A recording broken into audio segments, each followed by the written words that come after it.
Si vous suivez l'agenda que je viens de créer, vous allez forcément réussir à faire votre première vente en e-commerce en moins d'une semaine. On vous a déjà parlé de 1001 méthodes pour faire de l'argent grâce au e-commerce, mais personne ne vous a vraiment donné de marche à suivre étape par étape, personne ne vous a vraiment donné de guide pour réussir à avoir cette première vente, alors je vais le faire pour vous. C'est parti. Donc on va faire ça sous forme de jours. Comme je l'ai dit, on va avoir un agenda détaillé qui va vous aider à vous lancer et à mettre les étapes en place pour avoir votre première vente. Donc aujourd'hui, on va dire qu'on est lundi et qu'on commence du coup à se renseigner pour se lancer en e-commerce. Donc première chose à faire, quand on se lance en e-commerce, on lance un business. Et qui dit lancer un business dit légal. Donc vous devez créer votre entreprise. Donc moi je vous recommande de créer une micro-entreprise, c'est totalement gratuit. Vous pouvez le faire à partir de 18 ans. C'est le meilleur type d'entreprise qui existe généralement lorsqu'on se lance en e-commerce. Donc je vais vous montrer rapidement sur mon écran comment vous allez pouvoir faire ça. Vous allez voir, c'est très simple, ça prend quelques minutes. Donc tout d'abord, vous allez vous rendre sur le site formalité.entreprise.gouv.fr/déclarer.php. En gros, vous allez arriver sur cette page, vous allez pouvoir cliquer sur le guichet unique. Une fois cliqué dessus, vous allez devoir vous connecter à votre compte ou en tout cas en créer un et ensuite vous allez arriver sur cette page-là. Donc vous voyez sur cette page-là, il y a une case entreprise, créer, modifier ou cesser une entreprise. Donc c'est ici que vous allez devoir cliquer. Une fois appuyé sur créer, vous allez arriver sur cette page, vous allez pouvoir créer du coup votre micro-entreprise. Donc on va vous demander quel est le statut que vous voulez. Il faut bien mettre entrepreneur individuel. Ici, souhaitez-vous opter pour le statut micro-entrepreneur? Vous allez mettre oui. A-t-il déjà exercé une activité non salariée en France? Vous allez mettre non dans la plupart du temps. Ensuite, je vous laisserai remplir. Vous allez voir, c'est assez simple. En gros, il faut remplir son nom, son prénom, sa situation. Le régime microsocial, c'est si jamais vous voulez payer mensuellement ou trimestriellement. Bon, au début, je vous conseille trimestriel. Comme ça vous permet d'accumuler un peu plus de cash et d'anticiper un petit peu les paiements. Mais après, ça à vous de voir si vous voulez payer mensuellement ou au trimestre. Donc, bien sûr, vous allez remplir, vous allez passer les étapes. Hein. Vous voyez, il y a 9 étapes. Ça va vraiment très, très vite. C'est juste des documents à remplir et des informations. Donc, c'est assez simple. Petite explication par rapport au statut micro-entrepreneur, vous allez payer des charges sociales sur votre chiffre d'affaires et pas sur vos bénéfices. Si en général la première année vous allez avoir des charges sociales aux alentours des 13% de votre chiffre d'affaires, vous le savez, comme ça va vous permettre d'avoir un peu plus d'informations au moment du calcul de vos marges. Ensuite, il faut compter quelques semaines avant de recevoir les documents, mais ça va pas vous empêcher de vous lancer quand même. Vous n'avez pas l'obligation d'avoir les documents en votre possession pour vous lancer, vous pouvez le faire en parallèle, c'est pas du tout un problème. Donc voilà, cette étape de créer sa micro-entreprise, ça va vraiment pas vous prendre longtemps, franchement une petite demi-heure, une petite heure grand maximum. Et ensuite, moi je vous recommande de continuer à travailler et de faire de la recherche produit parce que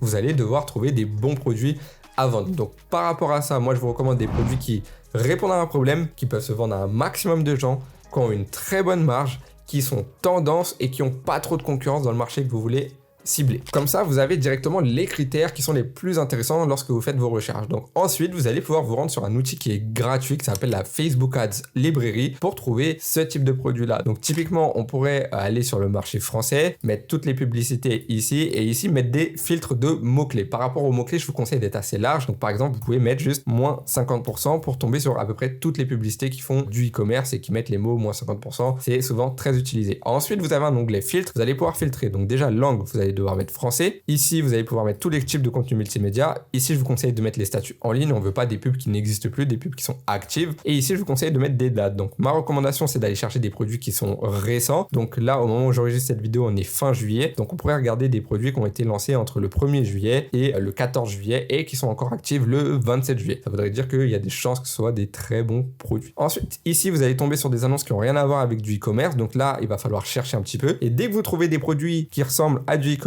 et qui en même temps répondent aux critères que j'ai évoqués juste après, ça peut être un bon produit à lancer. Donc voilà comment ça se passe pour la recherche produit. Encore une fois, je vous conseille de faire ça pendant 1 à 2 heures. Ça va vous permettre de trouver pas mal de bons produits et ensuite de pouvoir sélectionner celui qui vous intéresse le plus pour partir sur le testing. Ok, donc maintenant on est mardi, on est le lendemain, on a fini de travailler, on a fini de faire notre déclaration pour notre entreprise, on a fini notre recherche produit. Maintenant, on va attaquer la recherche concurrentielle. Je vous conseille de le faire avec un jour de décalage, comme ça vous pouvez le faire à froid et vous pouvez revenir sur vos produits afin de savoir si vraiment ils sont de qualité ou si hier vous étiez un peu dans l'engouement et vous aviez mis des produits qui sont pas terribles. Donc le but de la recherche concurrentielle, ça va être de définir si sur votre marché il y a des concurrents autour de votre produit. Donc typiquement pour faire une recherche concurrentielle, vous allez aller encore une fois sur la Facebook Ad Librairie, vous allez pouvoir enlever tous les filtres ici qu'on a mis tout à l'heure et vous allez pouvoir du coup chercher des mots-clés en rapport avec votre produit.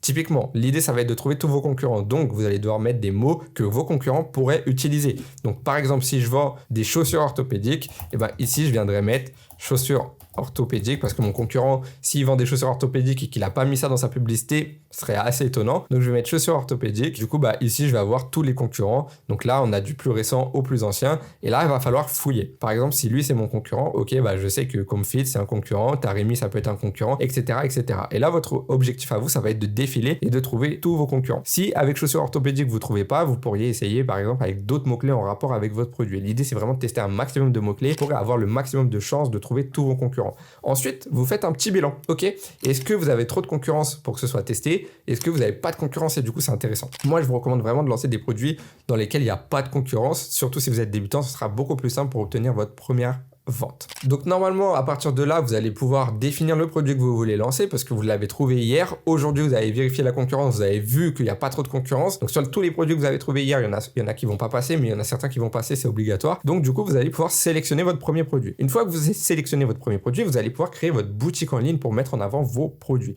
Donc comment ça se passe? Pour créer votre boutique en ligne, je vous recommande Shopify, c'est le meilleur outil pour faire ça. C'est assez facile à utiliser et franchement, vous allez pouvoir faire une boutique hyper professionnelle en seulement quelques minutes, voire quelques heures. Donc voilà, ça va être assez rapide. Et si vous cliquez sur le lien sous cette vidéo, vous avez un lien qui vous permet de l'avoir à 1 euro. Donc du coup, vous allez avoir Shopify à 1 euro pour le premier mois, qui va être assez intéressant. Vous allez arriver sur cette page, vous allez pouvoir démarrer un essai gratuit et puis ensuite payer 1 euro le premier mois. Vous allez pouvoir configurer votre boutique. Une fois que c'est fait, vous allez arriver sur cet onglet-là. Donc ça, c'est l'onglet du dashboard. Donc ça, c'est une boutique que j'ai déjà montré sur YouTube. C'est une boutique qui m'avait servi d'exemple pour un challenge. Une fois que vous êtes là, vous allez pouvoir du coup retrouver vos produits ici. Vous allez pouvoir les créer. Là, vous allez avoir vos commandes, des analyses de données. Bref, beaucoup d'éléments. Je vous laisserai fouiller, mais franchement, c'est hyper simple à prendre en main. Ici, vous allez avoir les paramètres de base. Donc ici, il va falloir configurer juste les moyens de paiement pour que les clients puissent payer par carte bancaire et par PayPal. Je vous recommande de mettre les deux, carte bancaire et PayPal. Donc carte bancaire, en général, on passe par Stripe ou Shopify Payments, qui est un processeur de paiement directement intégré à Shopify, ou alors via PayPal. Voilà, je pense que tout le monde connaît PayPal. Ici, vous allez pouvoir acheter un nom de domaine. Donc le nom de domaine, si vous savez pas ce que c'est qu'au début, quand vous allez créer votre boutique Shopify, ça va ressembler à ça: 46b4ba-96.myshopify.com.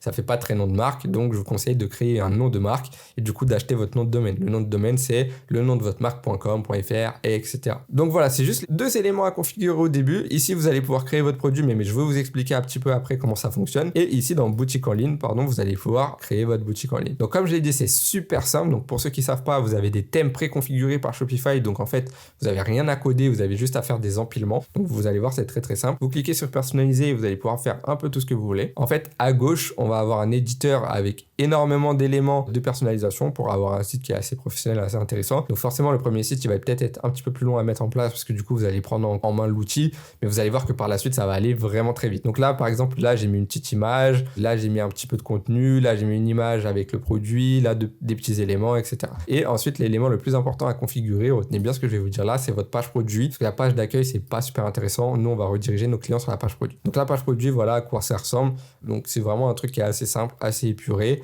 Et pareil, je vais vous expliquer comment faire une bonne page produit juste après. Donc voilà, pour faire un site comme celui que je viens de vous montrer, franchement, au début, ça va peut-être vous mettre 2 heures, 3 heures, mais avec l'expérience, vous allez pouvoir le faire en genre 30 minutes. Donc ça, vous allez pouvoir le faire le mardi. Maintenant, on va attaquer le mercredi. Donc comme je l'ai dit, le mercredi, on va pouvoir configurer la boutique, avancer sur les derniers détails. Et on a vu aussi tout à l'heure que du coup, vous allez avoir besoin d'un nom de domaine. Donc pour le nom de domaine, vous allez devoir trouver un nom de marque. Et si vous ne savez pas quel nom de marque utiliser, vous pouvez demander à ChatGPT. Donc voilà, vous voyez là, j'ai demandé à ChatGPT de me trouver un nom de marque qui passe partout pour le marché français ou à l'international et qui veut rien dire. Et il m'en a trouvé plusieurs. Donc là, je pourrais sélectionner celui que je veux. Je pourrais venir dans domaine sur Shopify et acheter mon nom de domaine. Donc maintenant que j'ai trouvé mon nom, par exemple Nuvona, je trouve que c'est cool. Je trouve que ça passe bien et ça pourrait fonctionner pour tous les types de produits. Dans ce cas-là, je vais pouvoir commencer à créer mon logo. Pareil, il n'y a pas besoin d'être designer, etc. C'est pas très compliqué. Vous allez avoir un site qui s'appelle canva.com. C'est un site qui a un abonnement payant mais qui est gratuit de base, qui vous permet de faire des logos très facilement. Je vais vous montrer à quoi ça ressemble. Donc voilà, une fois qu'on est dans Canva, on a des modèles à gauche qui nous permettent du coup de sélectionner, d'avoir des logos prédéfinis. On a des éléments, on peut mettre du texte, on peut importer des trucs, on peut avoir un projet, on peut faire du dessin. Et si dans la recherche, par exemple, je tape logo, il va me faire des propositions carrément de logo. Donc moi, je pourrais par exemple prendre ce logo et le retravailler juste en enlevant 2-3 éléments. Par exemple, je peux sélectionner chaque élément et faire un peu ce que je veux. Donc franchement, c'est hyper simple à prendre en main. Encore une fois, vous pouvez utiliser les modèles proposés par Canva. Sinon, vous pouvez juste prendre un texte. Ici, mettre le nom de votre marque. Donc nous, si par exemple, on prend Nuvona, vous pourriez mettre Nuvona, hop, Ça, on enlève. Ici, on peut agrandir, rapetisser, on peut vraiment faire un peu tout ce qu'on veut. Là, vous pourriez mettre par exemple d'une couleur NUV et d'une autre couleur ONA pour que ça fasse un petit effet. C'est simple à prendre en main, c'est gratuit. Et franchement, il n'y a pas besoin d'être designer. Moi, je connais rien au design, tout ça. Je suis vraiment nul, ça ne m'intéresse pas en plus. Donc voilà, moi, je me prends pas la tête. Soit je reprends des templates, soit je fais un truc tout simple. Donc voilà, vous prenez vraiment pas la tête sur ça. Un logo, ça doit vous mettre 10 minutes à faire. Donc vous voyez, 5 minutes pour trouver un nom grâce à ChatGPT, 10 minutes pour faire un logo. Voilà, ça va vraiment très vite. Donc ensuite, on va travailler notre offre marketing. Pour l'offre marketing, pour savoir un peu quelle offre on peut mettre en place, encore une fois, vous allez pouvoir vérifier la concurrence, analyser la concurrence, essayer de comprendre quelles offres ils font. Ou alors, très simple, vous allez pouvoir demander à ChatGPT. Vous allez pouvoir lui dire, trouve-moi une offre pour ce produit-là. Typiquement, je pourrais lui envoyer ce produit que j'avais mis en exemple et lui dire de me faire une offre. Voilà, donc là, j'ai demandé à ChatGPT de me trouver une offre pour mon produit. Il propose d'abord un moins 50% et puis une promesse de 21 jours. Je lui ai dit, OK, est-ce qu'il peut faire mieux? Il m'a proposé moins 70%. J'ai dit, OK, mais est-ce que vous avez quelque chose d'autre à proposer? Et là, il m'a proposé un truc qui est assez intéressant, moins 60% notamment avec 2 e-books gratuits. Donc, par exemple, les secrets d'une peau sans cellulite et 10 recettes détox pour une peau éclatante. Et là, ça me permettrait d'améliorer mon offre en ayant un truc encore plus puissant parce que là, j'ai juste un moins 50% classique. Je pourrais rajouter des e-books offerts qui pourraient être intéressants. Un e-book d'une valeur de 10 $, 10 € qui permettrait du coup de donner de la valeur à mon offre. Donc voilà, et là vous pourriez lui envoyer le lien de tous vos concurrents, lui dire voilà, analyse les offres des concurrents et essaie de me trouver un bon mix, un truc qui serait meilleur que eux et il va vous trouver ce qu'il faut. Donc ensuite, une fois que vous avez votre offre, que vous avez bien analysé votre concurrence, vous allez devoir faire votre page produit. Donc vous voyez la page produit à quoi elle ressemble. Moi je vous recommande vraiment de reprendre à chaque fois cette structure, c'est-à-dire un titre, un paragraphe, une image ou un gif. Là encore une fois des paragraphes, un titre, un paragraphe, une image ou un gif. Et c'est vraiment tout le temps cette structure que je vous conseille de reprendre. Si vous savez pas trop le faire, vous avez un peu de mal, vous savez pas quel titre mettre, quel paragraphe mettre, même en analysant votre concurrence, encore une fois, vous demandez à ChatGPT, vous lui dites faites-moi une description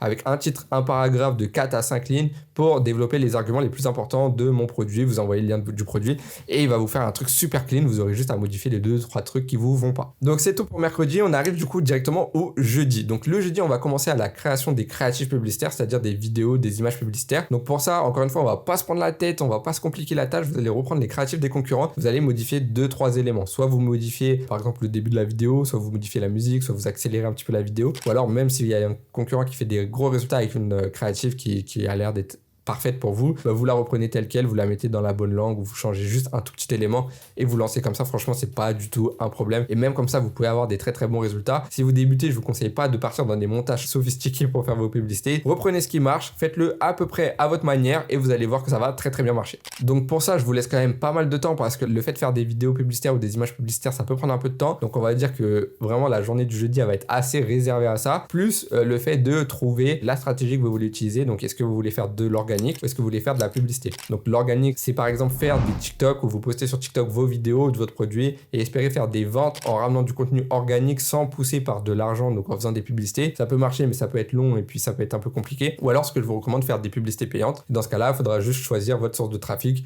Facebook, TikTok. Moi je vous recommande Facebook, mais après ça va dépendre des produits. Il y a des produits qui sont plus adaptés à Facebook, d'autres plus à TikTok. Vous voyez même ce que vous préférez vous, mais je vous recommande quand même grandement d'aller sur Facebook Ads. Du coup, on arrive directement au vendredi. Je vous l'ai dit, mais le jeudi, ça va prendre un petit peu de temps de faire des publicités. Et le vendredi, on va directement mettre en place la stratégie de testing qu'on a choisi. Moi, je vous recommande Facebook Ads, donc publicité payante sur Facebook. Je vous conseille de faire une campagne avec 2 adsets à 25 € chacun. Ça va vous faire un total de 50 € de budget total et de mettre 3 créatives par adset. Donc, si vous savez pas exactement ce que ça veut dire tout ça, je vous conseille d'aller voir d'autres vidéos sur ma chaîne qui parlent notamment de Facebook Ads. J'ai fait une formation gratuite dessus. Ça pourra grandement vous aider. Mais là, c'est pas spécialement le but de développer cette partie-là. Et ensuite, on arrive à samedi et à dimanche. Et là, ça va être l'heure de l'analyse des résultats. On aura mis tout en place toute la semaine pour avoir un produit qui est intéressant à tester. Et croyez-moi que là, vous allez avoir de grandes chances de faire votre première vente. Donc le samedi, après un jour de testing, vous allez pouvoir commencer à analyser les résultats, mais vous aurez dépensé 50 €. Donc à la fois, vous allez avoir des datas à analyser et à la fois, ce sera un petit peu juste. Vous allez avoir plusieurs scénarios qui vont se présenter devant vous. Scénario numéro 1. Vous n'êtes pas rentable, mais vous avez des bonnes stats.